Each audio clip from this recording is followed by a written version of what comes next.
Michel Pechet nasceu na cidade de Tours, na França, em 1938. Ele fundou a linha conhecida como análise do discurso na segunda metade do século XX. Estudou filosofia na Escola Normal Superior de Paris com o filósofo Louis Althusser, que exerceu grande influência em seus estudos.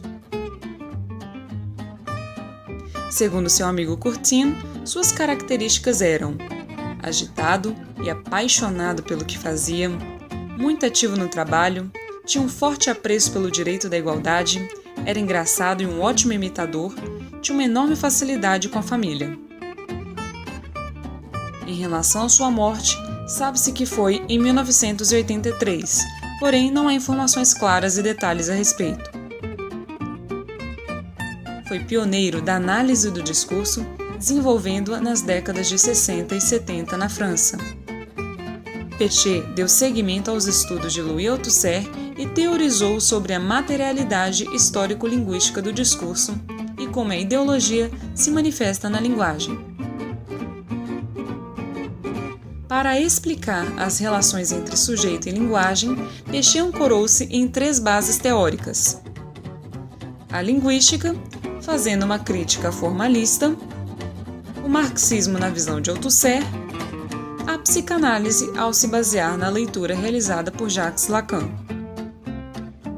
Pechet critica a linguística formalista, principalmente de Saussure e Chomsky, que estudam as características internas da língua e a têm como instrumento e não como parte de um contexto histórico-social. Dessa maneira, Pechet demonstra a linguagem enquanto discurso e como efeito de sentido entre os sujeitos. A língua pensada como um sistema deixa de ser compreendida como tendo a função de exprimir o sentido. Ela torna um objeto científico capaz de seu funcionamento ser descrito. Pechet também acredita que o sujeito não é a própria fonte do seu dizer, além de não haver neutralidade num discurso. A psicanálise proporcionou os elementos necessários para se conceituar o sujeito e a subjetividade. Apoiado na fórmula althusseriana que o sujeito é a condição de existência da ideologia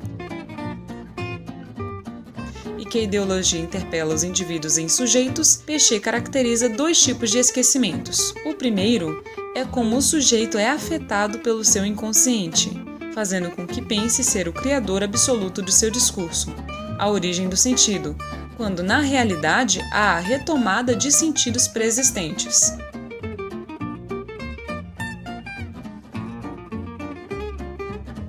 E o segundo é em relação ao dito e ao não dito.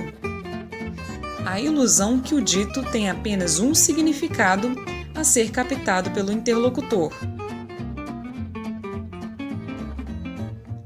Sendo assim, dizer algo é aderir a uma formação discursiva que está dentro de uma formação ideológica. Na análise do discurso, o conceito de condições de produção é quando se percebe que não é mais possível atribuir ao sujeito a produção de suas falas. As condições de produção são elementos que influenciam na produção de sentido, engloba o contexto imediato de fala, contexto histórico-social, ideologia, os sujeitos, as relações de força, sentido e antecipação e as formações imaginárias.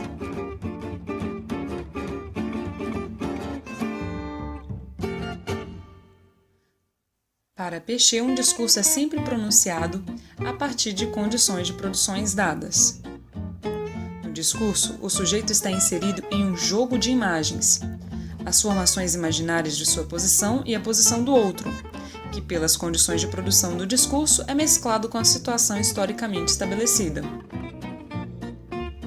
O jogo de imagens começa com as formações imaginárias que os sujeitos A e B podem se atribuir e também em relação ao referente C. O sujeito A cria uma imagem do B e inconscientemente questiona-se quem ele é para falar com B da maneira que fala, e ocorre da mesma forma do sujeito B para com A. Então, no discurso, cada um tem imagem de si e do que o outro pensa de si, e cada um tem imagem do que o outro pensa a respeito do assunto, o referente C.